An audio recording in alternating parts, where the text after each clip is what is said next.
आपल्या परिसरातील ताज्या घडामोडी, ब्रेकिंग बातम्यांसाठी आजच आपल्या आवाज जनतेच्या न्यूज चॅनलला सबस्क्राईब करा, शेअर करा आणि बेल आयकॉनवर क्लिक करायला विसरू नका. आवाज जनतेचा लढा सर्वसामान्य जनतेच्या न्याय हक्कांसाठी. राहुरी येथील श्री बुवासिद्ध देव महाराज यांच्या श्री क्षेत्रात नाथ जागृती यात्रेचा शुभारंभ आज रविवारी सकाळी श्री अवघडपीर संत नाथजी महाराज यांच्या हस्ते महाआरतीने झाला. यावेळी श्री योगी सेवक नाथजी महाराज, श्री महंत दिगंबर गिरीजी महाराज तथा अण्णाबाबा यांची प्रमुख उपस्थिती होती.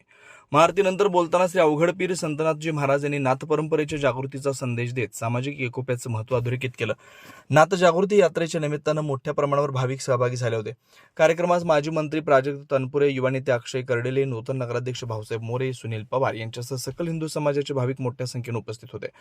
माजी मंत्री तनपुरे यांनी यात्रेस शुभेच्छा देत उपस्थित महंतांचं स्वागत केलं. युवा नेते अक्षय कर्डिले यांनी सांगितलं की श्री बुवासिद्ध देव महाराज यांच्या आशीर्वादाने यात्रेला प्रारंभ झाला.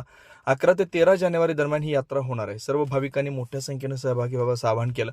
सकाळी 9 वाजता महाआरतीनंतर यात्रा श्री बुवासिद्ध देव मंदिरातून निघाली. छत्रपती शिवाजी महाराज चौक, शनी चौक, पृथ्वी कॉर्नर, शुक्लेश्वर चौक, कानिपनाथ चौक, खंडोबा मंदिराचा मार्ग पार करून पुढे गोरक्षनाथ गड, मांजरसुंबा गड, जेऊर इथं मुक्काम, 12 तारखेला कोलार मिरी इथं मुक्काम, तर 13 तारखेला तिसगाव मडी मच्छिंद्रनाथ गड इथं यात्रेचा समारोप होणार आहे. या यात्रेचं आयोजन सकल हिंदू समाज राहुरी यांच्या वतीने करण्यात आलं. कार्यक्रमादरम्यान पोलीस निरीक्षक संजय ठेंगे यांच्या नेतृत्वाखाली चोख पोलीस बंदोबस्त ठेवण्यात आला होता. नवनवीन घडामोडी आणि सत्य बातमी पाहण्यासाठी आजच आमच्या YouTube चॅनलला सबस्क्राईब करा, शेअर करा आणि लाईक नक्की करा.